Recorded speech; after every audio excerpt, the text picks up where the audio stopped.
los habitantes para labrar el progreso del Paraguay. Pondré todo mi empeño en trabajar sin desmayos por la felicidad del pueblo y haré respetar la autoridad legítimamente constituida. Yo, Alfredo Stroessner, presidente de la República del Paraguay, juro ante Dios y la patria cumplir y hacer cumplir fielmente esta Constitución. Si así no lo hiciere, Dios y la patria me lo demandan. ¿Me llaman a mí? Venga. Desvístase. Veo que hay una pileta, ¿sí?, con acumuladores al lado, cables eléctricos. Esto estaba lleno de detenidos. Tenía 17 años, entonces fue mi primer apresamiento. Por pintar paredes. Por pintar paredes. Yo me fui preso por llevar serenata.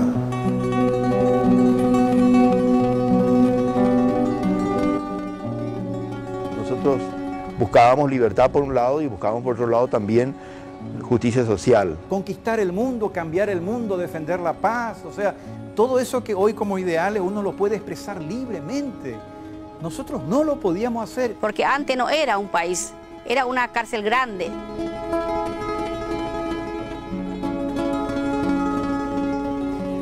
Es necesario volver a pasar por la piel y decir nunca más. Juro ante Dios y la patria cumplir y hacer cumplir fielmente esta Constitución. Si así no lo hiciere, Dios y la patria me lo demandan. El parte diario de investigaciones de la década del 60. Están los muertos. Yo solamente lloré justicia. Esta era la celda 18. Acá estábamos nosotros.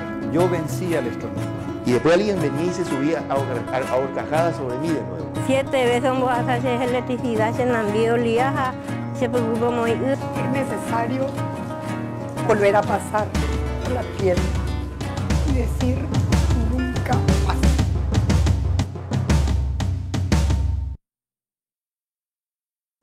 «35» es un programa que difunde la verdad oficial investigada por la Comisión de Verdad y Justicia acerca de la dictadura estronista que duró desde 1954 a 1989. En los diferentes capítulos vamos a conocer historias y sucesos que durante 35 años millones de compatriotas sufrieron. Orerembiapó, Doguerui Puaro, Ñonairona. 35, Oruñan debe un espacio, una oportunidad. Y Catujanguaisha, Umiñandera Pichacuera, Oikua, Umimba Eva Yeta, Oikobacueña Neretame. Anibejanguá Oiko. Hoy queremos rendir un homenaje a toda esa resistencia y sobre todo queremos construir un Paraguay realmente democrático, con justicia, sin impunidad y donde se respete la dignidad de todas las personas sin distinción.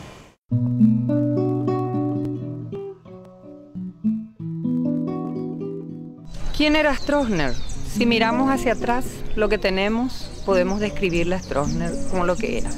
Era un déspota, era un dictador. No era paraguayo, porque un paraguayo no puede someter a su pueblo así como él lo hizo. Era un nazi. Yo creo que fue un militar de una pobreza intelectual tremenda, ¿no es cierto?, con intenciones de poder, ¿verdad? Y lo único que encuentra, cayó en un momento interesante para él y él aprovechó esa situación, ¿verdad?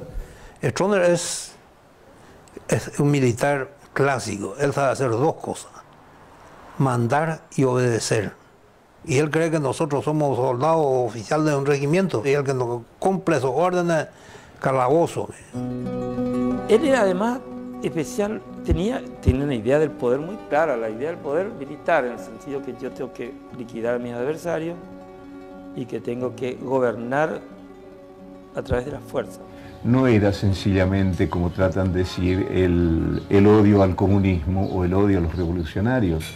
Es verdad, odiaban a los revolucionarios, pero porque los revolucionarios ponían en peligro sus privilegios y los robos que estaban realizando. El general Alfredo Stroessner, afiliado al Partido Colorado, toma el poder el 4 de mayo de 1954 mediante un golpe de Estado que destituyó al presidente colorado Federico Chávez. Stroessner asume oficialmente la presidencia el 15 de agosto de 1954. Stroessner llega al Paraguay en el año 1954, cuando el país salía de escasos años atrás de un periodo tan anárquico donde entre el 48 y el 49, en 15 meses, hubo 6 presidentes de la República. Y parece que había cierta expectativa en ese momento, porque los gobiernos posteriores a la Revolución de 1947 de origen colorado, todos eran de origen colorado, no lograron capear la anarquía posguerra civil. Aparece la figura de Stroessner como la figura que convoca, la que tiene el poder, que por otro lado tiene un discurso firme, pero patriótico, como una especie de salvador. Sin embargo, Stroessner en los primeros años de su gobierno, desde 1954 hasta el 59, 60, es capaz de ir eliminando y neutralizando uno a uno los potenciales enemigos que podían hacerle sombra tanto en la milicia como en el Partido Colorado. Se inicia así la llamada era de Stroessner, con la alianza política entre el Partido Colorado, el militar golpista y las Fuerzas Armadas, que constituyen la denominada Unidad Granítica, un sistema que perduró hasta 1989. Se inicia así una de las épocas más oscuras del pasado reciente del Paraguay, un pasado que extiende sus secuelas hasta hoy. En primer lugar, había una identificación, una identidad entre partido, gobierno y Fuerzas Armadas. El gobierno tenía el monopolio total de toda la administración pública. Las 3 jefaturas coinciden en el mismo orden. El presidente de la República Stroessner, el comandante en jefe era Stroessner y el presidente honorario de la ANR era Stroessner. Es decir, él resumía todo el poder. Todo confluía en él de una manera absolutamente vertical.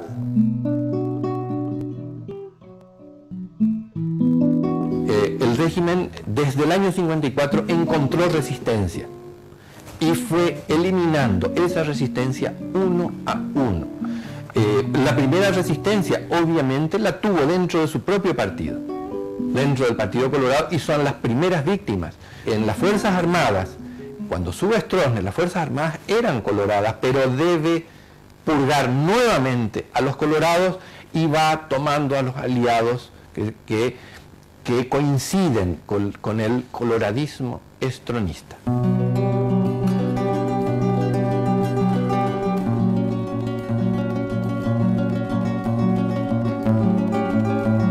La coloradización del país se dio de modo sistemático desde el comienzo mismo del gobierno de Stroessner.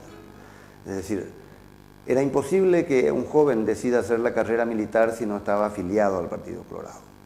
Convirtieron a las Fuerzas Armadas de la Nación en una fuerza partidaria. De hecho, hasta hoy, más de 20 años después de la caída de Stroessner, todavía no hay un solo coronel que no sea afiliado al Partido Colorado, ¿verdad? Como resabio de aquella época. Era la época de los recomendados.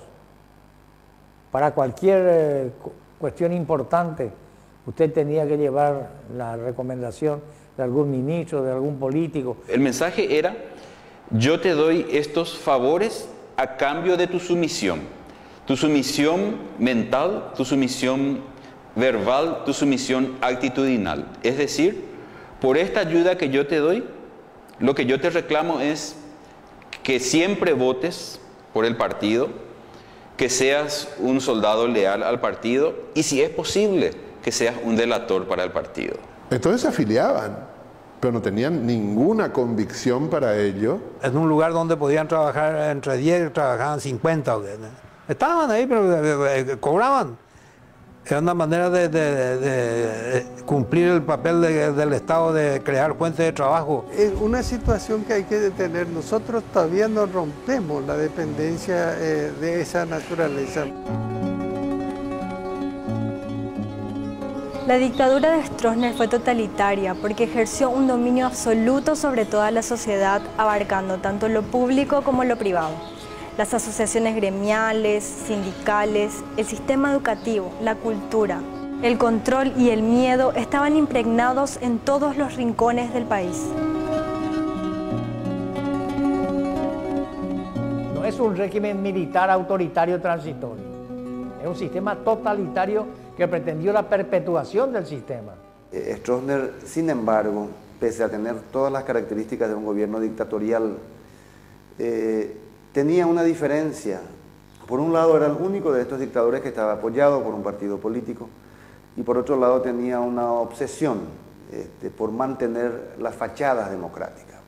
Sin embargo, era una dictadura interna en donde la voluntad del dictador se imponía a través de tortura sistemática, de apresamiento a opositores, de largas prisiones sin juicio, de un exilio que fue masivo y de un amedrentamiento a la sociedad civil que fue permanente durante los 35 años que duró la dictadura.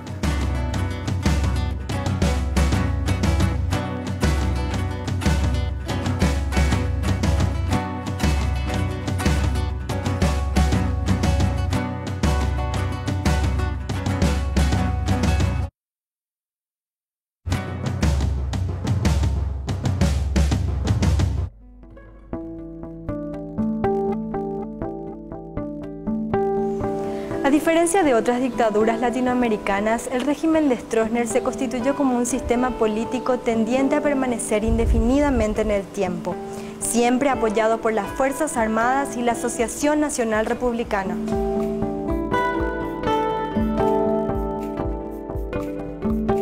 Cuando ya no podía ser presidente de la República, el Partido Colorado modificó un artículo de la Constitución para hacer posible su reelección o su presidencia vitalicia. Y cuando podía suceder la presidencia vitalicia se produjo el golpe. Pero antes del golpe ya se hablaba de la sucesión de Stroessner por otro Stroessner.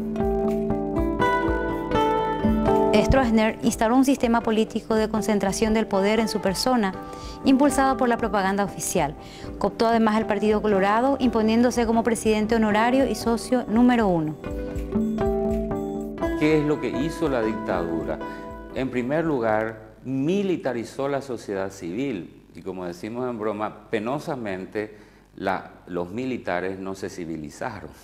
Pero sin embargo, la militarización, o sea, la disciplina jerárquica y además la cuestión también de idolatrar a la figura del militar o del policía por parte de la ciudadanía es una vivencia de todos los días. Hoy, por ejemplo, el general Stroessner, hoy fallecido, sigue siendo presidente honorario de la Asociación Nacional Republicana. Cuando uno piensa en cosas como la cadena paraguaya de radiodifusión, yo siempre cuento esto, todos los días de la vida, de lunes a viernes, a las 12:30 del día y a las 7:30 de la tarde, todas las radios del Paraguay paraban su programación para contar lo que había hecho Stroessner ese día.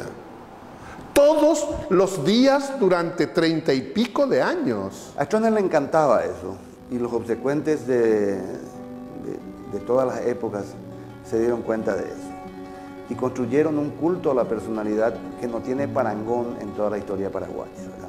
En cada 3 de noviembre, ediciones especiales de todos los diarios con páginas y páginas de alabanzas de Stroessner, firmado por todos los comercios, las empresas, las estatales y las privadas, con fotos de Stroessner,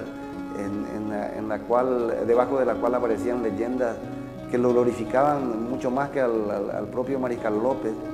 El día del cumpleaños del presidente era un día semiferiado. En general había una larguísima fila en la puerta principal de Muro Villaroa que doblaba por Mariscal López, y Stroessner iba pasando la mano a cada uno y de vez en cuando a alguno lo abrazaba más efusivamente y le daba 2 palmaditas en la espalda. Eso significaba que ese estaba bien, que estaba bien con el poder. De repente algún ministro o algún general era saludado de modo frío. Stroessner miraba a otro lado cuando él pasaba y eso seguro significaba su rápido paso de retiro o su destitución próxima, ¿verdad? Ese se convertía en un paria que nadie quería saludar después. Además, Stroessner propició un sistema de espionaje de los ciudadanos dentro y fuera del país a través de las embajadas y consulados. Por lo tanto, su responsabilidad personal en casos paradigmáticos fue activa y en otros casos complaciente. La delación era un deporte nacional. Como el principio era no te metas en política, ¿verdad? Si te metes, métete del lado de ellos y vas a salir muy bien, ¿verdad? Pero no te metas del otro lado porque vas a salir muy mal, ¿verdad? Esa es una retahíla de nuestros padres permanentemente. No te metas en política. La política es mala, la política es sucia, la política te va a terminar jorobando. Cuidado. Entonces había una despolitización, digamos, desde la educación. Y ya en menor medida, pero indirectamente, la sociedad como adormilada, algunas veces por recibir algún beneficio, digamos, por el partido, otras veces por miedo, simplemente, miedo a perder el trabajo, miedo a que seas señalado. Había mucho miedo. O sea, así como el autoritarismo es la segunda piel, el miedo era la tercera piel de los paraguayos, ¿verdad? No es un miedo cualquiera, no es el miedo que tenemos hoy al peajero, al asaltante, al tortolero, a esa inseguridad urbana o rural, ese miedo lógico. Es un miedo más complicado, es un miedo sistémico. Jugábamos partido en la calle, ¿verdad? Entonces, cuando veíamos venir un policía simplemente que venía como cualquier otro transeúnte, pero uniformado, todo el mundo automáticamente agarraba la pelota y se escondía en sus casas, hasta que pase toda la policía, porque no sabemos qué determinación puede tomar en forma arbitraria diciendo que nosotros no podemos jugar en la calle.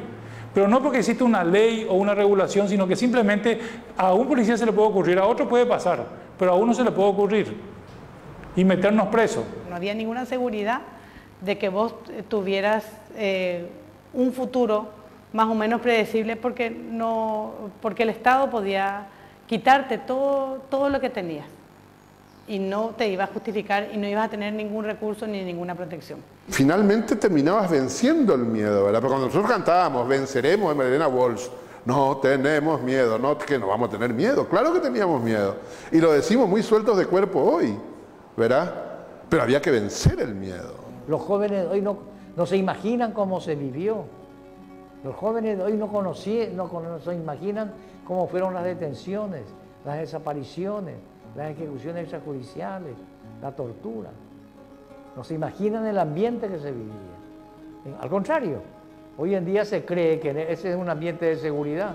Yo creo que todavía se está viviendo ese miedo generado por tantos años de dictadura, por tanto terror, por tanta sangre, por tanto sufrimiento. Pienso que la actual displicencia con que se toman estos temas en este momento es producto de aquel shock terrible que sufrió la sociedad paraguaya, un shock que desarmó a la gente, desarmó psicológicamente a la gente. Stroessner dispuso privilegios para los militares y sus allegados e impuso arbitrariamente castigos crueles fuera de la ley a quienes simplemente eran sospechados de no coincidir con él. Mis primeros apresamientos fueron porque me fui el 18 de octubre con un miembro de la juventud a depositar una ofrenda floral en el Panteón. Ese ya era un motivo de apresamiento. Rodeaban el microcentro un sábado de mañana, que era el día que la gente, que no tenía mucho que hacer tampoco en esa época, salía a palmear, es decir, a caminar por la calle Palma, a ver chicas, ver conocidos, y a todos aquellos a quienes consideraba con el pelo un poco desprolijo, los agarraban, los subían a una camioneta que llamaba celular, una caperucita roja, los llevaban a la peluquería del cuartel central de policía y le pelaban la cabeza. Así como los operativos rastrillos, que eran cuando buscaban a alguien, hacer allanamientos en todas las casas de una cuadra o de varias cuadras. Y llegaban las guardias urbanas a las 11, las 12 de la noche y entonces revolvían todo, echaban todo, el ropero, y yo era el guerrillero, ahí está el guerrillero, yo tenía 12 años, ¿verdad?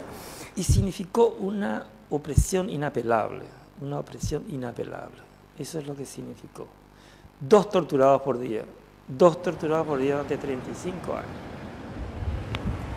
Este es el departamento de investigaciones, donde llegábamos, donde nos traían los policías que nos secuestraban de nuestras casas, porque ahí no había orden judicial, ahí no había absolutamente nada de esto. Atropellaban nuestras casas, robaban todo lo que había adentro, nos traían a nosotros. El abanico de barbaridades no tiene límites. El modelo represivo paraguayo no creó estructuras militares o policiales clandestinas. Las distintas estructuras del aparato político, militar y policial perpetraron graves violaciones de derechos humanos de manera visible y publicitada. La Comisión de Verdad y Justicia afirma la responsabilidad personal de Alfredo Stroessner Matiauda y excluye toda hipótesis de que las violaciones a los derechos humanos pudieran haber sido cometidas sin su conocimiento. La represión fue sistemática y fue asumida desde las máximas instancias del Estado. Esto está validado siempre. Las órdenes surgieron de la presidencia, del comando en jefe, y con la complicidad y anuencia de la jefatura del Partido Colorado. Stroessner hacía saber que se torturaba, que ese era el precio de la paz. Hacía saber que se mató gente, ese era el precio de la paz. Hacía saber, no oficialmente, pero extraoficialmente, oficiosamente se sabía y se reconocía eso. O sea que la justicia sabía, todo el mundo sabía. Había una estructura jurídico-institucional de la dictadura que trabajó en base a 3 leyes principalmente, o a 3 instrumentos jurídicos. Uno era el estado de sitio y otras eran 2 leyes, una desde el comienzo de la dictadura, la ley 294 del 55 y la ley 209 de la defensa de la paz pública y libertad de las personas del 70. Son 2 leyes paradójicamente llamadas así, de defensa de la democracia, pero justamente hacían todo lo contrario.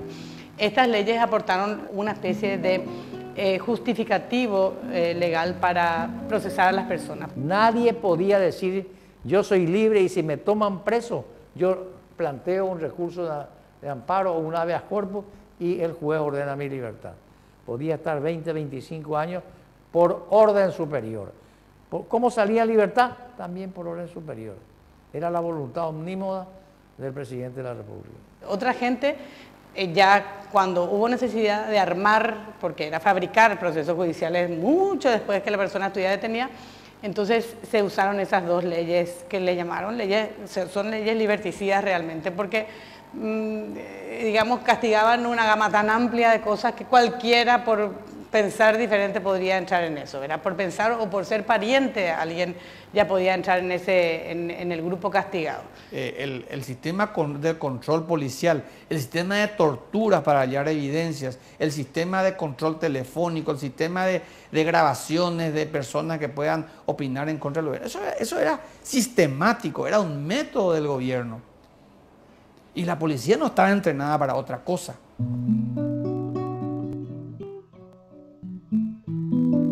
Toda la población victimizada, que estaba por ser victimizada, jamás se tuvo en cuenta si era mujer, niño, varón, embarazado, enfermo, tullido. Todo el mundo estaba avisado con todas esas acciones de parte del Estado que en cualquier momento podía caer en prisión indefinida por actos o asociaciones que se consideraran peligrosos, que se consideraban potencialmente nocivos o simplemente intolerables. Hubo épocas en que se necesitaba para festejar un cumpleaños el permiso policial. Si usted hacía un permiso, una reunión, un festejo, sin permiso podían ir todos presos. Eso, la gente hoy no se imagina estas cosas, no se imagina. Todo era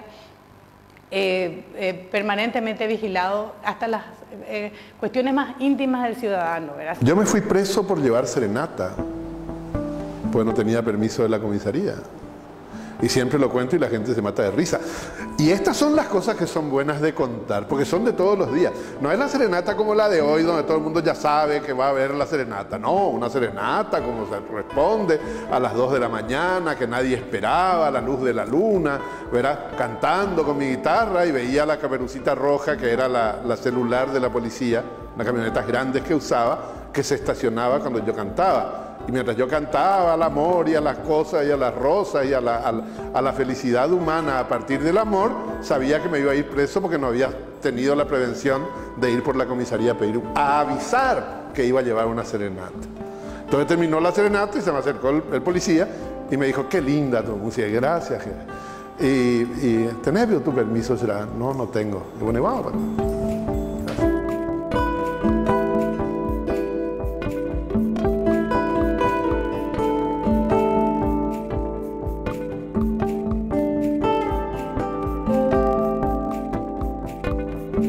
No es casual que la educación haya sido de muy escaso nivel.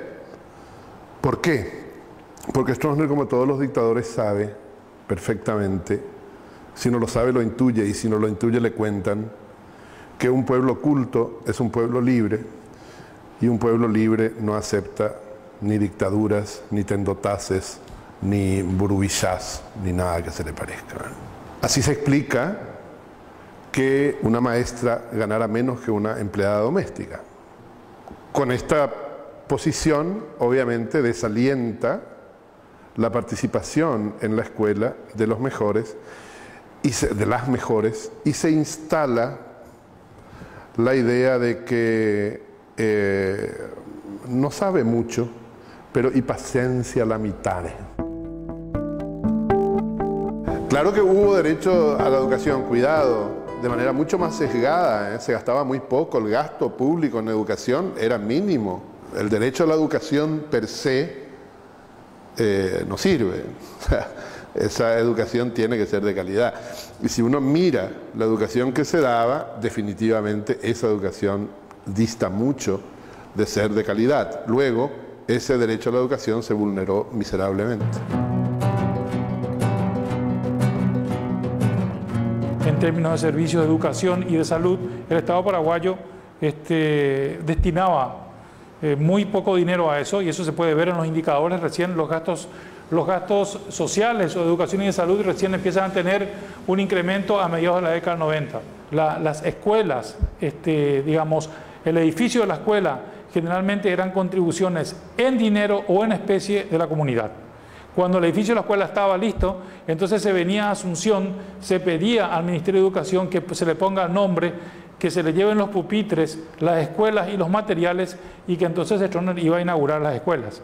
Pero el edificio no eran generalmente con fondos del gobierno.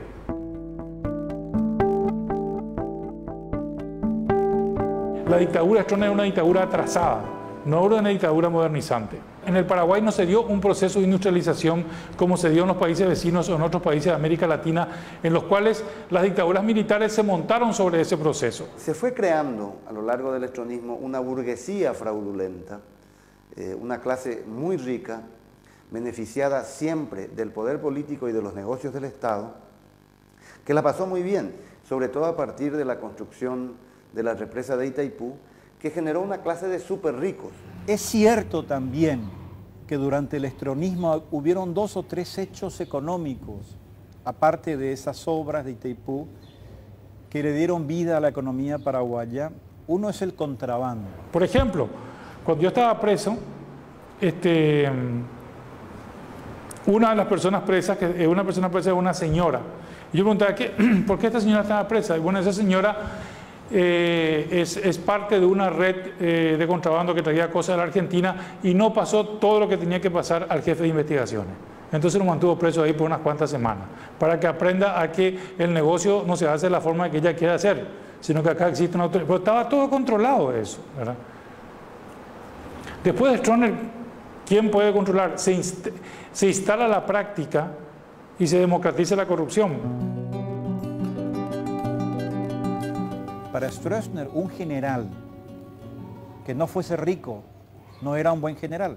Eres general de división, eres general de brigada, ¿por qué no tenés una hacienda?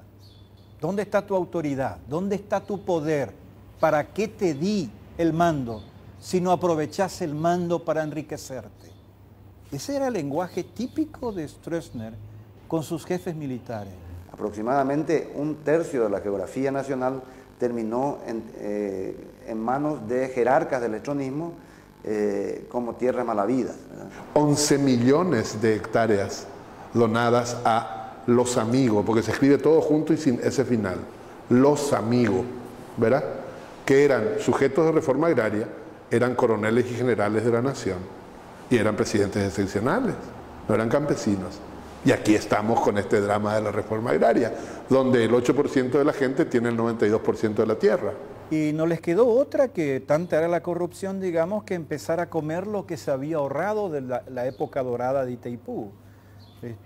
Para darte una idea, había casi 900 millones de dólares en reservas internacionales en el 81, y cuando se da el golpe, habían solamente 200 millones de dólares. Lo que termina siendo es una falta de concepción de que para qué es el bien público.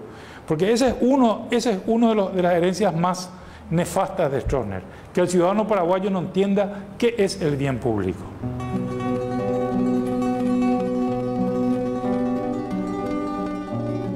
La migración masiva recién comienza en los 90. Entonces ahí recién se presenta el problema de Paraguay. El problema de la seguridad, el problema de la delincuencia, el problema de que no hay trabajo, porque no se creó una estructura para absorber ese trabajo. Entonces es una consecuencia posterior al estronismo, que comienza a finales del estronismo y que se... Entonces la gente eso no puede entender. Si la gente no hace ese tipo de análisis, si no maneja los datos, no puede entender. Es una consecuencia del modelo económico de Stroessner.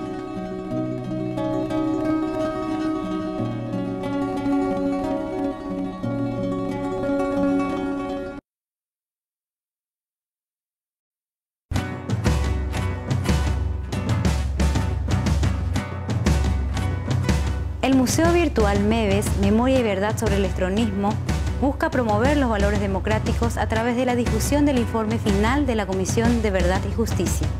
Este museo, alojado en el sitio web www.meves.org.py, difunde las violaciones a los derechos humanos cometidas durante los 35 años de dictadura stronista. El testimonio de hoy en el bloque MEVES es el de Guillermina Kanonikov. Éramos infelices y no podíamos decirlo. Yo lo decía, vivíamos muy mal. El miedo estaba metido en nuestra piel. Yo tuve la suerte de poder estar hoy con ustedes para contar la historia de tal modo que podamos sacar lecciones de esto. Y nuestros hijos ni los hijos de los torturadores pasen por lo que nosotros hemos pasado.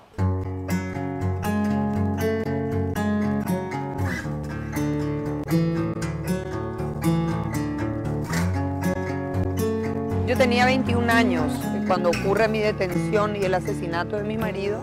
Estamos hablando de 34 años atrás, ¿verdad? Estamos hablando de abril del 76. Mario, Raúl y yo huimos, nos refugiamos en el Colegio San Cristóbal, de donde éramos profesores de religión, y de allí nos entregaron a la policía, diciendo de que iban a respetar nuestras vidas. Que ahí no había orden judicial, ahí no había absolutamente nada de esto. Yo estaba con un embarazo de 7 meses, mi hijo Manuel Sher estaba por nacer. Este es el departamento de investigaciones. Paraba la caperucita, que nosotros le llamábamos, nos bajaban a patadas, tirones de pelo, a trompadas, ¿verdad? Nosotros llegamos acá a las 9 de la mañana.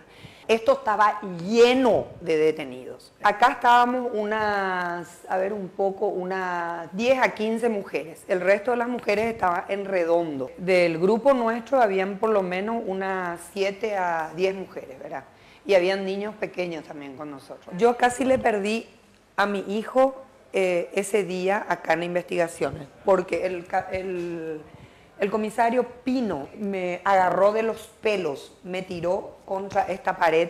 Yo, con la panza de 7 meses, caigo contra la pared, como esos dibujos animados, y se escuchaba los gritos desgarrador de Mario, que decía, Dios mío, nenena, mi amor, gritaba. Y yo estaba impotente acá escuchando. Cuando a él lo traen, yo trato de abrazarme a él, y Pino me revienta contra la pared, ¿verdad? Me vuelve a tirar, y a la madre que estaba acá, ella trata de acercarse a su hijo, le revienta a golpe y le tira contra la pared también. Esa noche yo tuve sangrado toda la noche. Nosotros éramos de un grupo que se llamaba OPM. La idea era ir formando un movimiento popular, ¿verdad? A través del cual pudiéramos crear la conciencia necesaria para ir de a poco teniendo una masa crítica, ¿verdad?, que pudiera hacerle frente a una dictadura. Eso era lo que queríamos, que la gente pensara acerca de qué era lo que estaba ocurriendo, por qué vivíamos así, por qué un gobierno se sucedía a otro y siempre el mismo dictador, por qué las elecciones se ganaban por 94%. Por supuesto, esa fuerza tenía que ser clandestina. ¿Por qué? Porque ustedes saben de que cualquier opositor al gobierno terminaba en estas mazmorras. Era la época de la gran represión y del enfrentamiento. Yo acá estuve desde abril, un mes entero estuve, ¿verdad? Abril, en mayo me trasladaron a la comisaría primera y el 6 de septiembre nos llevaron a emboscada y en emboscada estuve hasta el 9 de noviembre de 1977. Mi hijo nació en prisión. Tengo muy vivo todo, muy vivo, y me admiro realmente de lo vivo que tengo todavía en el recuerdo, porque ya pasaron 34 años, mi hijo hoy tiene 34 años. Una de las cosas que recuerdo con mucha nitidez es cómo a un compañero que lo habían torturado toda la madrugada, caía la lluvia encima de él, estaba todo hinchado, le habían pegado con el sable, ¿verdad? Él tenía una remera, y al pegar con tanta fuerza el sable, entraba la remera a la carne, ¿verdad? Yo me acuerdo muy bien de esta columna. Cuando teníamos esta lluvia, acá el agua caía, truc, truc, truc, encima de la gente. Él se llamaba Antenor Fernández. Estaba más o menos a esta altura. Yo traigo una tricota porque hacía mucho frío y pido permiso para ir al baño. Le pongo en la rodilla él y viene Alvarenga, el que estaba de guardia, el comisario Alvarenga, y me agarra y me da una trompada que me hace girar en círculo. Yo estaba embarazada y me tira por la cara la tricota. Yo recojo la tricota, me voy al baño y vengo decidida y le miro al comisario, le digo, pónganle, le grité, con total, o sea, ahí era que pase lo que pase. Para mí era más importante Antenor Fernández que lo que pudieran hacerme a mí. Ya Alvarenga no se atrevía a tocarme, ¿verdad?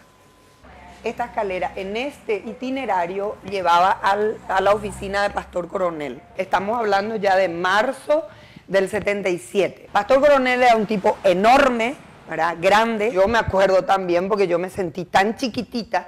Y acá estaba el escritorio de Pastor Coronel. Me tiran junto al jefe, 20 policías, unos 10 acá, otros 10 acá, con sus ametralladoras. ¡Crac, crac! Hace un ruido, ¿verdad?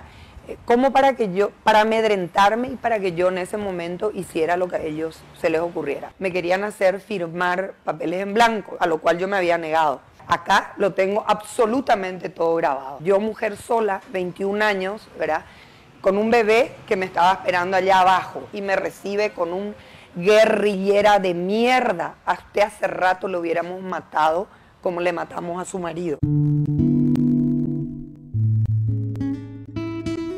Nunca me imaginé que a Mario lo iban a matar o que a Mario ya lo mataron, porque yo me enteré de que a Mario lo mataron en julio después de que mi hijo nació.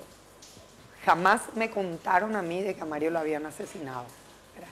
Yo todavía vivía con la esperanza de que él estaba vivo en alguna dependencia policial, ¿verdad? Pero a él lo habían asesinado ya. Ni de derecha ni de izquierda se puede justificar que una persona que está detenida, que está en estado de indefensión, tenga que ser torturada hasta morir. Cuando entregaron el cadáver de Mario, Mario tenía un torniquete aquí, 2 agujeros en la sien, tenía los testículos absolutamente ennegrecidos, todas las uñas de los 10 dedos, todas levantadas, y él no tenía un solo orificio de entrada de lo que pudiera ser un arma blanca o una arma de fuego que pudiera decirnos a nosotros que él tuvo una muerte rápida. 24 horas bastaron para matarle a Mario Scherprono de la forma más horrible que yo no le desearía a nadie, a ningún ser humano, sea quien sea.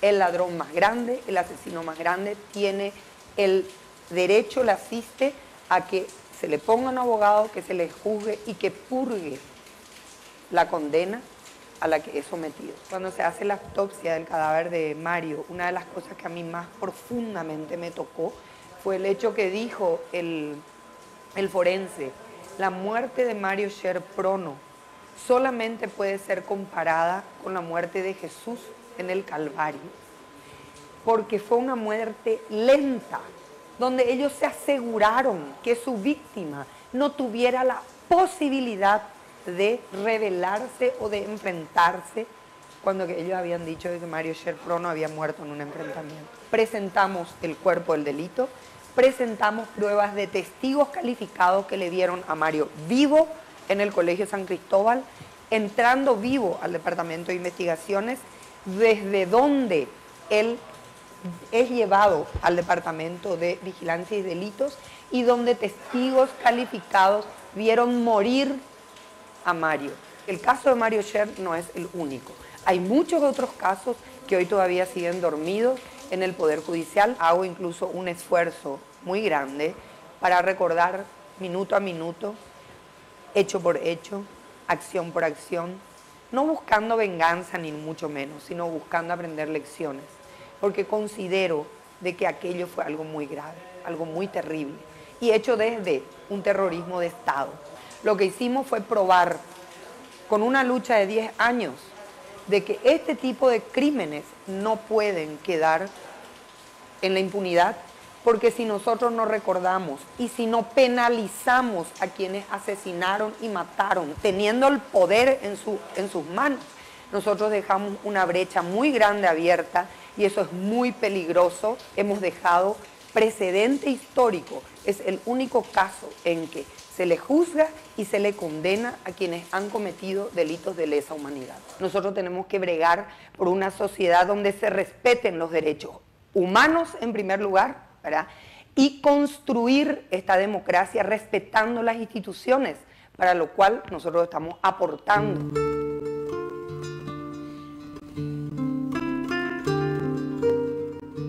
Yo me armé de valor y de coraje para venir, no les puedo mentir. Cuesta,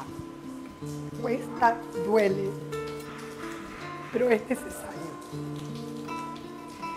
Es necesario volver a pasar por la piel y decir nunca más. El olor me es familiar. Este olor me recuerda a mis compañeros muertos y desaparecidos. Las personas que pasamos por acá sabemos que no es fácil, pero es necesario hacerlo.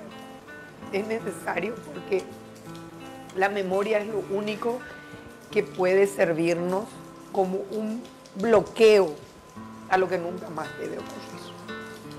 Ni aquí, en Paraguay, ni en ninguna parte del mundo. Ni en una dictadura de derecha, ni en una dictadura de izquierda.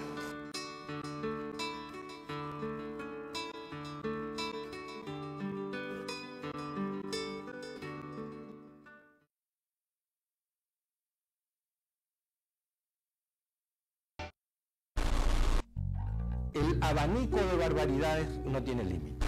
No había edad, se vivía con temor, se vivía con miedo. Yo creo que el 70% aún sigue vigente el miedo. La impunidad trae una sensación al ser humano, ¿verdad? Diríamos, una sensación de que existe un libertinaje, una sensación de injusticia, mejor dicho. Stroessner hoy es un bloque que expondrá ante la opinión pública y ante toda la sociedad los distintos procesos judicializados y paralizados en el sistema de justicia.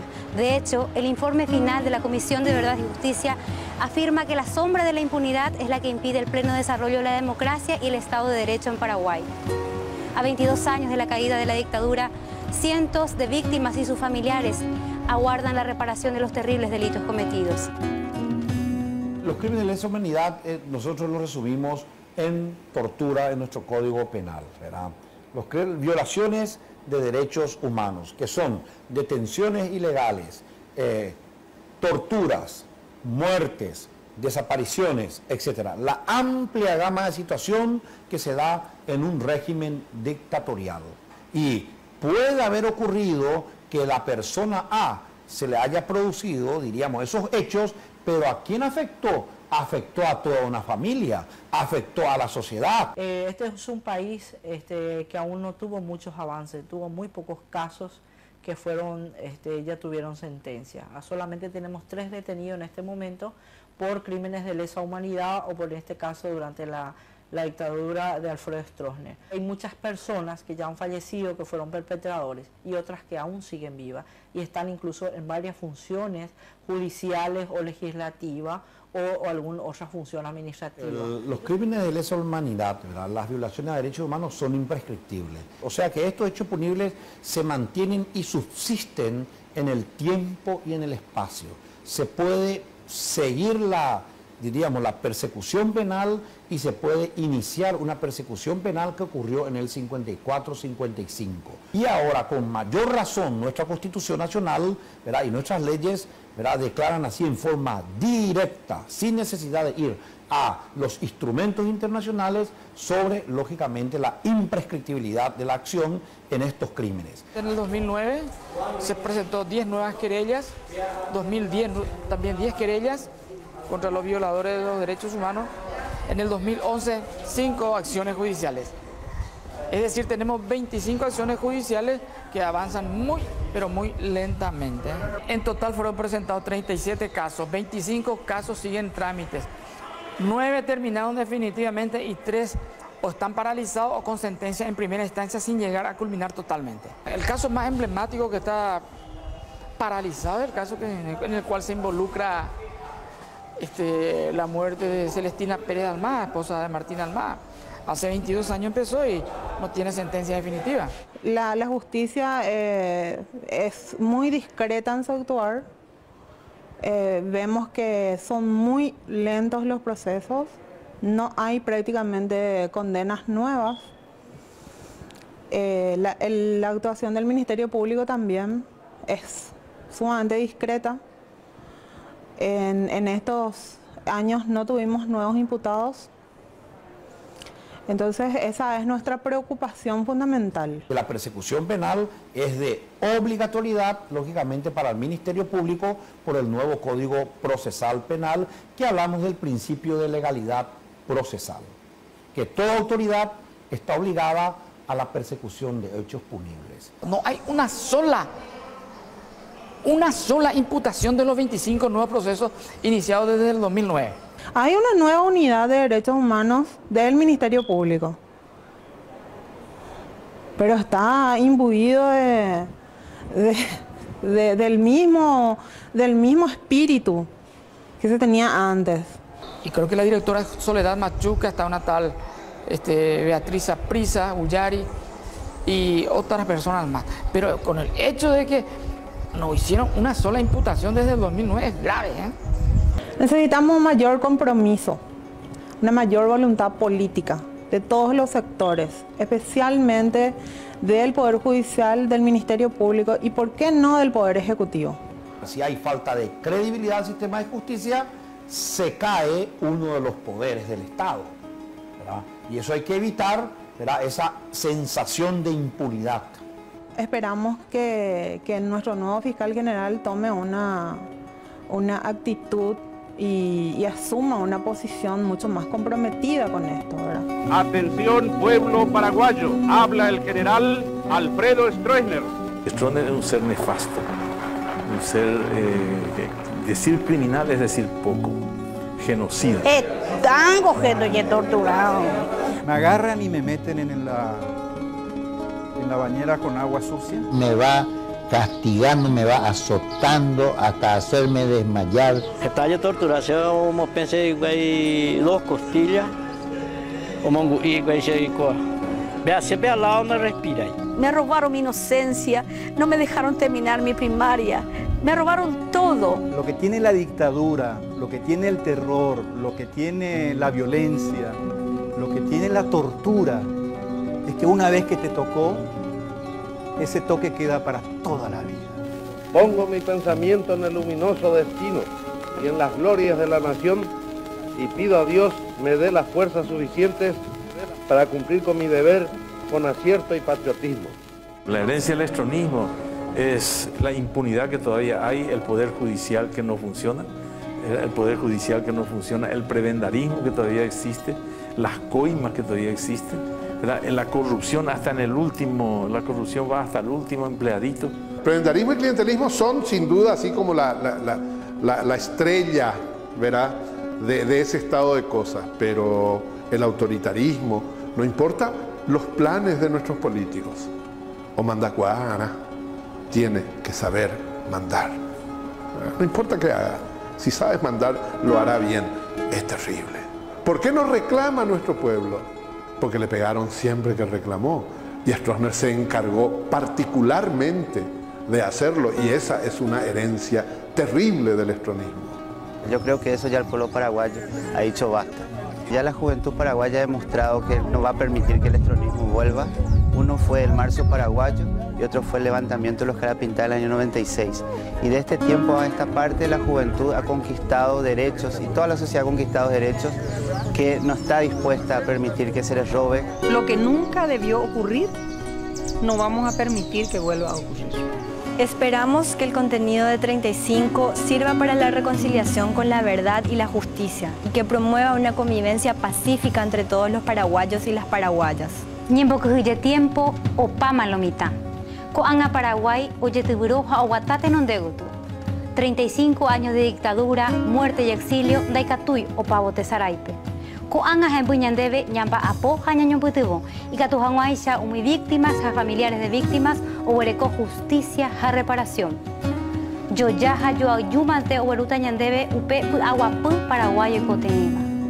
Cada vez que a mí me defienden el tiempo de Stroessner, le invito a ir al 9º piso del Palacio de Justicia, a esa gente. Y que miren lo que hay ahí. Y se enteren de lo que significó esa barbarie, ese oprobio, esa miserable concepción de la vida a la que nos sometieron.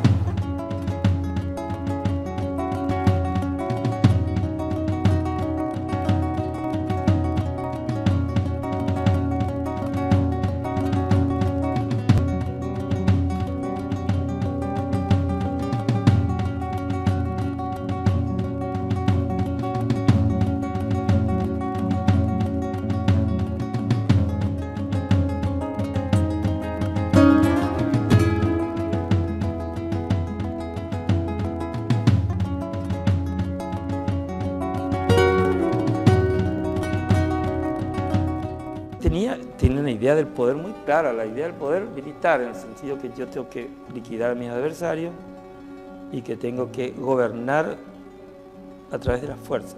No era sencillamente, como tratan de decir, el odio al comunismo o el odio a los revolucionarios. Es verdad, odiaban a los revolucionarios, pero porque los revolucionarios ponían en peligro sus privilegios y los robos que estaban realizando. El general Alfredo Stroessner, afiliado al Partido Colorado, toma el poder el 4 de mayo de 1954 mediante un golpe de Estado que destituyó al presidente colorado Federico Chávez. Stroessner asume oficialmente la presidencia el 15 de agosto de 1954. Stroessner llega al Paraguay en el año 1954, cuando el país salía de escasos años atrás de un periodo tan anárquico donde entre el 48 y el 49 en 15 meses hubo 6 presidentes de la República. Y parece que había cierta expectativa en ese momento, porque los gobiernos posteriores a la revolución de 1947 de origen colorado, todos eran de origen colorado, no lograron capear la anarquía posguerra civil.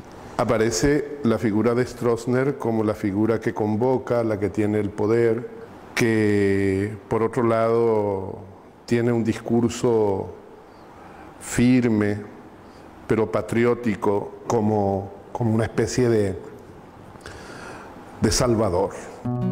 Sin embargo, Stroessner en los primeros años de su gobierno, desde 1954 hasta el 59, 60, es capaz de ir eliminando y neutralizando uno a uno los potenciales enemigos que podían hacerle sombra tanto en la milicia como en el Partido Colorado. Se inicia así la llamada era de Stroessner, con la alianza política entre el Partido Colorado, el militar golpista y las Fuerzas Armadas, que constituyen la denominada Unidad Granítica, un sistema que perduró hasta 1989. Se inicia así una de las épocas más oscuras del pasado reciente del Paraguay, un pasado que extiende sus secuelas hasta hoy.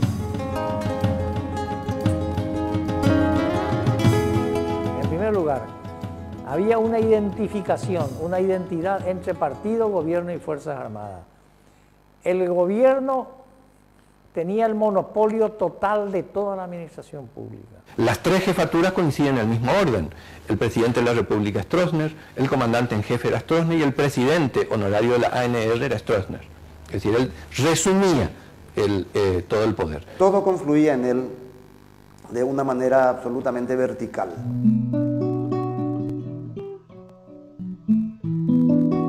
El régimen desde el año 54 encontró resistencia y fue eliminando esa resistencia uno a uno.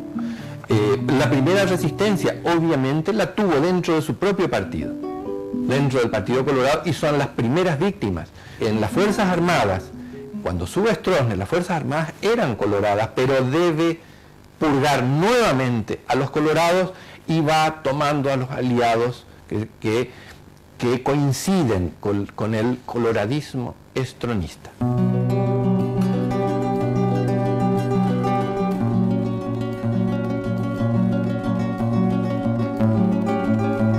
La coloradización del país se dio de modo sistemático desde el comienzo mismo del gobierno de Stroessner.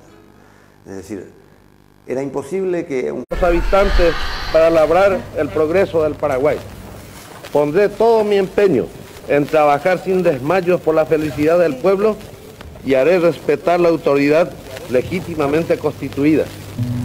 Yo, Alfredo Stroessner, presidente de la República del Paraguay, juro ante Dios y la patria cumplir y hacer cumplir fielmente esta Constitución. Si así no lo hiciere, Dios y la patria me lo demandan. ¿Me llaman a mí? Venga,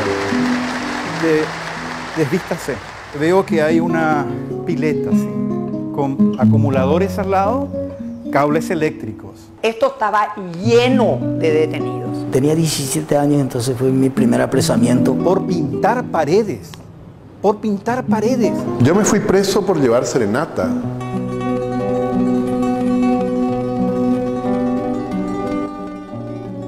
Nosotros buscábamos libertad por un lado y buscábamos por otro lado también justicia social. Conquistar el mundo, cambiar el mundo, defender la paz, o sea, todo eso que hoy como ideales uno lo puede expresar libremente. Nosotros no lo podíamos hacer. Porque antes no era un país, era una cárcel grande.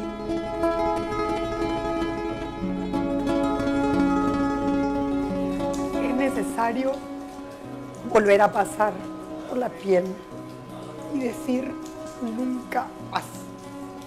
Juro ante Dios y la patria cumplir y hacer cumplir fielmente esta Constitución. Si así no lo hiciere, Dios y la patria me lo demandan. El parte diario de investigaciones de la década del 60. Están los muertos. Se solamente lloré justicia. Esta era la celda 18. Acá estábamos nosotros. Yo vencí al estornudo. Y después alguien venía y se subía a horcajadas sobre mí de nuevo. 7 veces vamos a hacer electricidad en el joven decide hacer la carrera militar si no estaba afiliado al Partido Colorado. Convirtieron a las Fuerzas Armadas de la Nación en una fuerza partidaria. De hecho, hasta hoy, más de 20 años después de la caída de Stroessner, todavía no hay un solo coronel que no sea afiliado al Partido Colorado, ¿verdad?, como resabio de aquella época.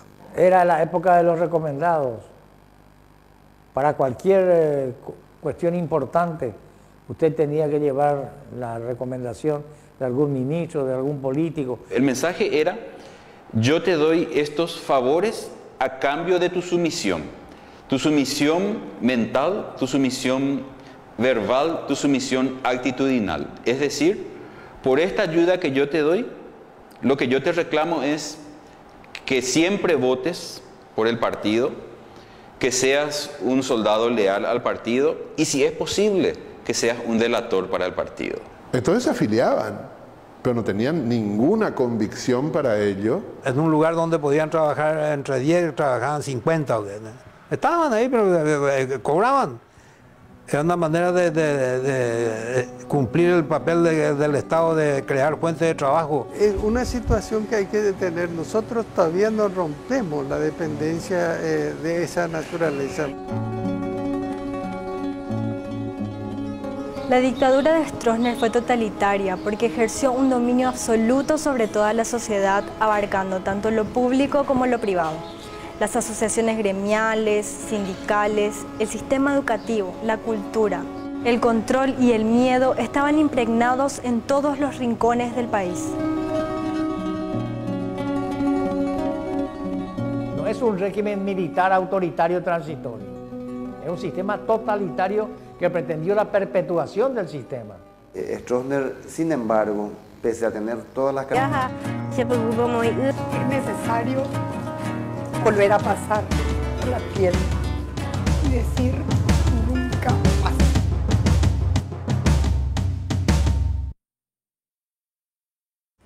«35» es un programa que difunde la verdad oficial investigada por la Comisión de Verdad y Justicia acerca de la dictadura estronista que duró desde 1954 a 1989. En los diferentes capítulos vamos a conocer historias y sucesos que durante 35 años millones de compatriotas sufrieron. Orerembiapó, Dogueruipu Aro, Ñunairona. 35. Oruñan debe un espacio, una oportunidad. Y Catujanguaisha, Umiñandera Pichacuera, Oikua, Umimba Eva Yeta, Oikobacueña Neretame. Anibejanguá Oiko. Hoy queremos rendir un homenaje a toda esa resistencia y sobre todo queremos construir un Paraguay realmente democrático, con justicia, sin impunidad y donde se respete la dignidad de todas las personas sin distinción.